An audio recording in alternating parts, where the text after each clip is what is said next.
যুবদলের একজন নেতা মারা গেছেন যৌথ বাহিনীর হেফাজতে। তার শরীরে ভয়ঙ্কর বর্বর নির্যাতনের চিহ্ন আছে এবং বলা বাহুল্য আসলে হেফাজতে নির্যাতনেই তার মৃত্যু হয়েছে। প্রাথমিকভাবে অন্তত আমাদের সেটা মনে হওয়ার যথেষ্টের বেশি কারণ আছে। মানে খুব গুরুত্বপূর্ণ একটা বিষয় এটা এবং খুবই একটা ভয়ঙ্কর প্রশ্ন তুলে দিয়েছে। আমাদের সেনাবাহিনী এখন যে মাঠে আছে তাদের আদৌ আর মাঠে রাখা উচিত হবে কিনা, খুবই গুরুত্বপূর্ণ প্রশ্ন। এর আগে আরো দু একটা ইস্যু আমি একটু একত্র করে কথা বলতে চাই। প্রথম আলোর হেডলাইন এরকম, বাবার কুলখানির আগে রাতে আটক যুবদল নেতার সকালে মৃত্যু, শরীরে নির্যাতনের চিহ্ন। উনি একজন যুবদল নেতা ছিলেন। আমি একটু রিপোর্টে যা বলা হয়েছে একটু পড়ি, আপনারা অনেকে হয়তো পড়েননি বা জানেন না। আমি একটু দীর্ঘ হলেও কিছু কথা বলতে চাই, কারণ এর মধ্যে অনেকগুলো খুঁটিনাটি আছে যেগুলো আমাদের একটু জানা দরকার পরবর্তী বিশ্লেষণের জন্য। কুমিল্লার অতিরিক্ত পুলিশ সুপার বলছেন, শুক্রবার বেলা 11টার দিকে সেনাবাহিনীর পক্ষ থেকে থানা পুলিশকে বলা হয় তৌহিদুল ইসলামকে নেওয়ার জন্য। তখন পুলিশের কাছে তৌহিদুলকে হস্তান্তর করা হয়, তখন তিনি অচেতন অবস্থায় ছিলেন। পরে হাসপাতালে নেওয়ার পর চিকিৎসক তাকে মৃত ঘোষণা করেন।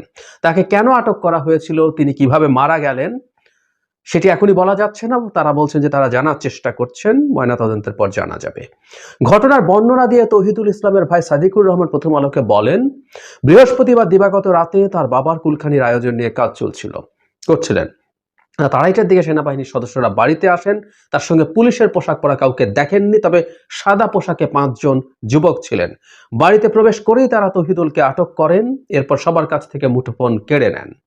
ঘরে ব্যাপক তল্লাশি করেন, তবে কিছু পাওয়া যায়নি। তৌহিদুলকে আটকের কারণ জিজ্ঞেস করার কোনো উত্তর দেয়নি। এক পর্যায়ে তাকে গাড়িতে করে নিয়ে যান।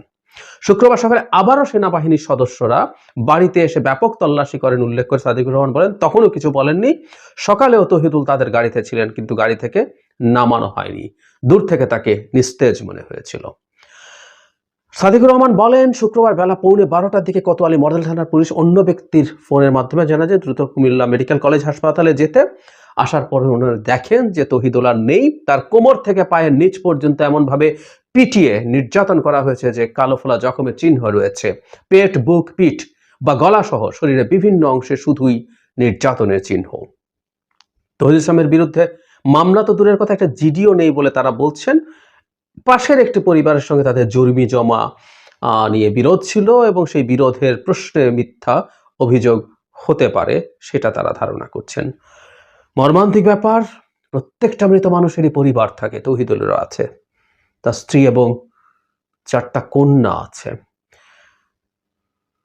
তার স্ত্রী বলছেন, আমার 4টা মেয়ে এখন ছোট, আমি এখন কি করব? মেয়েগুলোকে নিয়ে কিভাবে বাঁচবো? আমার স্বামী তো কোনো অপরাধ করেনি, তাহলে কেন স্বামীকে তুলে নিয়ে এভাবে হত্যা করা হলো? 23 সালের পাঁচথুপি ইউনিয়নের যুবদলের আহ্বায়ক হিসেবে কাজ করছেন, ইত্যাদি ইত্যাদি। এর পরের যাবতীয় কথাবার্তা আমার ওগুলোর আর আপাতত প্রয়োজন নেই। হেফাজতে বীভৎস টর্চারের শিকার হয়েছেন এবং সেটা জখমের চিহ্ন সারা শরীরে আছে। এবং সেনাবাহিনী পুলিশের কাছে তাকে যখন হস্তান্তর করেন তখনই তিনি অচেতন ছিলেন, সম্ভবত তখনই তিনি আসলে মৃতই ছিলেন। পুলিশ যখন তাকে হসপিটালে নিয়ে যায় সেখানে তাকে মৃত ঘোষণা করা হয়। আমি আসবো এই জায়গায়, তার আগে আরো দুটো ঘটনা। আমরা বনানীতে একবার কিছুদিন আগে, তারিখটা হচ্ছে 22 জানুয়ারি, খুব অল্প সময় আগেই, ঢাকায় ডাকাতির প্রস্তুতিকালে 2 সেনা সদস্য সহ 4 জন গ্রেফতার। মানে ওয়ার্কিং সেনা সদস্য ডাকাতির প্রস্তুতিকালে ধরা পড়েছেন, তাদেরকে সেনাবাহিনীর কাছে হস্তান্তর করা হয়েছে। সো কাজ করছেন এমন সেনা সদস্য ডাকাতির প্রস্তুতি নিচ্ছেন। অ্যাট দ্য সেম টাইম যোগ করতে চাই, এটা হচ্ছে 13 অক্টোবর সেনা ও র্যাবের পোশাক পরে ডাকাতির ঘটনায় গ্রেফতার 8। মাঠে যেহেতু সেনাবাহিনী আছে, সেনাবাহিনীর পোশাক পরা যায় এবং সেনাবাহিনীর পোশাক পরে যে কোনো কিছু করার চেষ্টা করা যেতে পারে। আমরা একটা জিনিস প্রাথমিকভাবে মনে রাখবো, আমি এই নির্যাতনের ঘটনায় আসছি পরে। এই যে ডাকাতি করার চেষ্টা করা হচ্ছে বা 2 জন ডাকাতি করছেন যারা জেনুইনলি সেনা সদস্য ছিলেন, কিন্তু এই যে পোশাকটা, আমাদের আগে সেনা সদস্যরা সিভিল কাজে এসছেন, বাহিনীর কাজে এসেছেন, র্যাবে যখন এসছেন, একটা জিনিস আমাদের মাথায় রাখতে হবে, সে সময় তাদের একটা ভিন্ন পোশাক পরে তারা থাকেন, একটা কালো রঙের পোশাক, যেটা পাল্টানোর কথা বলছে। সেনাবাহিনীর পোশাক পরে মানবাধিকার লঙ্ঘন সহ আরো নানা অনিয়মে তখন কেউ জড়ায়নি। র্যাব জড়িয়েছে, সেনাবাহিনীর সদস্যরাও জড়িয়েছেন বিভিন্ন পর্যায়ের, কোনো সন্দেহ নেই, কিন্তু সেনাবাহিনীর পোশাক পরে সেটা হয়নি। সো এই যে পোশাকের একটা সম্মান আছে, আমাদের সেনাবাহিনীর যে কমব্যাট যে ড্রেসটা আছে, সেই ড্রেসটাকে এইভাবে কলঙ্কিত বা কলুষিত করা হয়নি। এখন যখন ডাকাতি করতে যাচ্ছেন অথবা ওই পোশাক পরে ডাকাতি করতে যান, দিনের শেষে এই পোশাকটা খুব ভয়ঙ্কর প্রশ্নের মুখে হয়। একই কথা প্রযোজ্য এখন এই যে তহিদুলকে নেওয়া হলো, সেনাবাহিনীর পোশাক পরে যৌথ বাহিনী ধরে নিয়ে গেল, টর্চার করলো, মারা গেল তহিদুল। আমি জানি না সেনা সদস্যদের বিরুদ্ধে কি ধরনের মামলা করা যায়, কিন্তু আমরা দেখতে খুব পছন্দ করতাম যে আমাদের হেফাজতে নির্যাতন এবং মৃত্যু নিবারণ আইন 2013 যে আছে তার অধীনে তাদের বিরুদ্ধে মামলা করা যায় কিনা। সরকার এরকম একটা মামলা করলে সরকারের সদিচ্ছার প্রমাণ দেখতে পেতাম। আমি কিন্তু আসলে নিশ্চিত নই। এখন এই প্রশ্নটা আসলে খুব সিরিয়াসলি ওঠা দরকার, সেটা হচ্ছে সেনাবাহিনীকে কি আর মাঠে রাখা উচিত? জরুরি প্রশ্ন।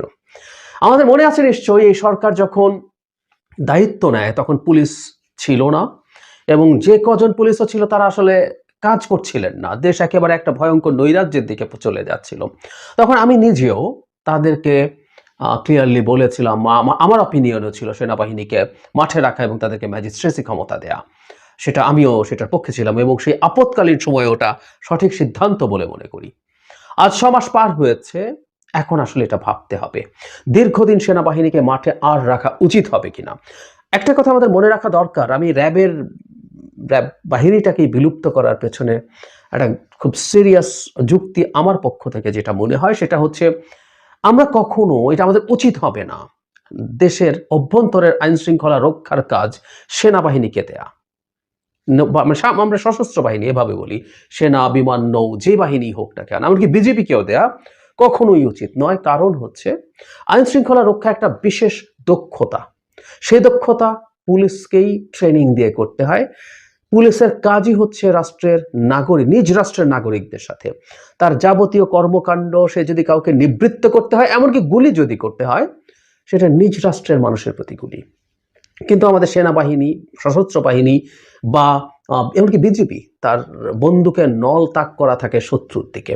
সুতরাং তার ইনস্টিংক্ট ভিন্ন, তার গুলি করার ইনস্টিংক্ট ভিন্ন। ও গুলি করবে মানুষকে হত্যা করার জন্য। নট অনলি দ্যাট, একটা মানুষকে ধরে নেওয়া, তাকে কিভাবে জিজ্ঞাসাবাদ করতে হয়, তাকে কিভাবে তার কাছে তথ্য বের করতে হয়, সেই জিনিসগুলো সেনাবাহিনীর জানার কোনো কারণ নেই আসলে। সেগুলো এক্সক্লুসিভলি পুলিশের দায়িত্ব এবং পুলিশেরই এই দক্ষতা থাকার কথা। নট অনলি দ্যাট, বিভিন্ন একটা এলাকার বিভিন্ন ক্ষেত্রে সন্ত্রাসী কারা, আইন ভাঙে কারা, অপরাধী কারা, এরকম নানা রকম তথ্য তাদের কাছে থাকে, তাদের সোর্স থাকে, সেটার মাধ্যমে তারা এই তথ্যগুলো বের করতে পারেন। সুতরাং এই কাজটা পুলিশের। সেনাবাহিনী একটা আপৎকালীন সময় এসছে, আমি আবারও বলছি, সেই সময়টা একেবারেই সঠিক সিদ্ধান্ত ছিল, কিন্তু সেনাবাহিনীকে আর মাঠে রাখা হবে কিনা এই প্রশ্ন এখন তোলা দরকার। এবং আমি মনে করি বর্তমান এবং ভবিষ্যৎ বাংলাদেশে এই রকম বিভৎস অত্যাচার কারো উপরে কোনোভাবে হতে পারবে না। সবচেয়ে শত্রু মানুষটার উপর, আওয়ামী লীগের কোনো নেতাকে তুলে ধরে নিয়ে গিয়ে এভাবে টর্চার করা যাবে না, কেউ এটা করতে পারে না। এটা নিয়ে কারো কাছে যদি খুব খারাপ লাগে শুনতে, আমি তারপরে বলছি, আমি অনেক আগে, অনেক বিভৎস ক্রোধ, ঘৃণা থাকা অবস্থায়ও এই কথাগুলো বলেছি, 5 আগস্টও বলেছি, আমি আবারও বলছি। যে মানুষটা মারা গেলেন, তার শরীরের কিছু ছবি আসলে ছড়িয়ে পড়েছে, আমি দেখলাম কি বিভৎস অত্যাচার করা হয়েছে। আমাদের এটা গা শিউরে উঠবে কেউ যদি দেখি, কল্পনা করতে পারি। আমরা আমাদের উপদেষ্টা নাহিদ ইসলামের শরীরে কিছু ছবি দেখেছিলাম, একই ধরনের ছবি, আরো বেশি এক্সটেন্সিভলি তহিদুলের শরীরে আছে। আমাদের এই টর্চার্ড উপদেষ্টাকে ভুলে যাবেন তার উপরে কি হয়েছিল? আমি সিরিয়াসলি মনে করি এটার বিরুদ্ধে সরকার আইনানুগ ব্যবস্থা, আমি আবার বলছি নিশ্চিত নই, সেনাবাহিনীর সদস্যের বিরুদ্ধে যদি তাদের দিক থেকে কোনো ব্যবস্থার মানে সিস্টেম ভিন্ন থাকে, আমাদের সিভিল আইন অনেক ক্ষেত্রেই তাদের ক্ষেত্রে প্রযোজ্য হয় না, যদি সেটা হয়ে থাকে সেনাবাহিনী তার নিজস্ব আইনে এটা নিয়ে, এটাকে কগনিজেন্সে নেবে, এটাকে বিচার করবে এবং এই বিচারটা জনসমক্ষে প্রকাশ করতে হবে। আমাদের সেনাবাহিনী একটা খুবই গুরুত্বপূর্ণ ভূমিকা পালন করেছে এই অভ্যুত্থানে, আমি মনে করি। অনেকে তাদের প্রচুর সমালোচনা করেন, সেনা প্রধানের করেন, কিন্তু আমি বিশ্বাস করি শেষ পর্যন্ত সেনা প্রধান তার অধস্তন অফিসারদের চাওয়া বা চাপ যাই হোক না কেন, সিদ্ধান্তটা তাকে নিতে হয়েছে, তিনি নিয়েছেন। এবং আমাদের জুনিয়র কমিশনড অফিসার, আমাদের জুনিয়র কমিশনড অফিসার বা আমাদের অন্যান্য অফিসার মধ্য পর্যায়ের অনেকেই আমাদের এই জনগণের সাথে তারা একাত্মতা প্রকাশ করেছেন, সোলজাররা একাত্মতা প্রকাশ করেছেন। সেই সেনাবাহিনীকে এই রকম আর কোনো বদনামের মধ্যে ঢুকতে দেওয়া যাবে না। আর একটা জরুরি কথা, নানা রকম গুজব ভেসে বেড়াচ্ছে, ১/১১ গুজব। বিএনপির ওপরে ক্র্যাকডাউন হতে পারে এই অভিযোগ আছে, গুজব আছে। বিএনপির কিছু লোকজন সত্যিকার অর্থেই তো নানা অপরাধে জড়িয়ে আছে, বিশেষ করে চাঁদাবাজি, দখলদারি।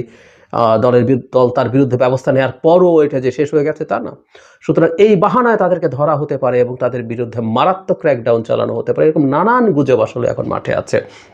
আমার মনে হয় এই বিদ্যমান প্রেক্ষাপটে দাঁড়িয়ে, এই বিদ্যমান ব্যাকগ্রাউন্ডটা, এই হত্যাটা, এই নির্যাতন এবং মৃত্যু, এটা সেইটার পালে হাওয়া দেবে। আমার মনে হয় সরকার এবং আমাদের সেনাপ্রধানের খুব সিরিয়াসলি ভাবা দরকার, সেনাবাহিনী আর মাঠে থাকবে কিনা। আমি ব্যক্তিগতভাবে মনে করি তাদের তুলে নেওয়ার সময় হয়েছে। আর স্বরাষ্ট্র উপদেষ্টা যদি পুলিশকে অ্যাক্টিভেট করতে না পারেন এই 6 মাসে এসেও, ওনাকে তো সরানো যেতে পারত। খুব দ্রুত একজন স্বরাষ্ট্র উপদেষ্টা দিয়ে তো সরিয়ে ফেলা হয়েছিল ব্রিগেডিয়ার সাখাওয়াত সাহেবকে। উনি অনেক ভালো কাজ করছিলেন, অনেকেই মনে করেন এবং আমিও মনে করি, এবং আমি মনে করি উনি থাকলে এই জায়গাটা আরো ফার বেটার কিছু হতে পারত। তাকেই আবার আনা হোক বা অন্য কেউ যিনি বেসামরিক প্রশাসন বোঝেন। উনি একজন সামরিক অফিসার যিনি দায়িত্বে আছেন। জনাব সাখাওয়াতও সামরিক অফিসার ছিলেন, কিন্তু উনি যেহেতু নির্বাচন কমিশনে 5 বছর কাজ করেছিলেন, তার এক ধরনের সিভিল প্রশাসনের এক্সপোজার ছিল, যেটা ওনার নেই। পুলিশকে এফেক্টিভ করতে হবে এবং সেনাবাহিনীকে অ্যাজ আর্লি অ্যাজ পসিবল ব্যারাকে ফিরিয়ে নিতে হবে। আমার মনে হয় এই মৃত্যুর পর এই কথাটা আমাদের খুব সিরিয়াসলি ভাবতে হবে।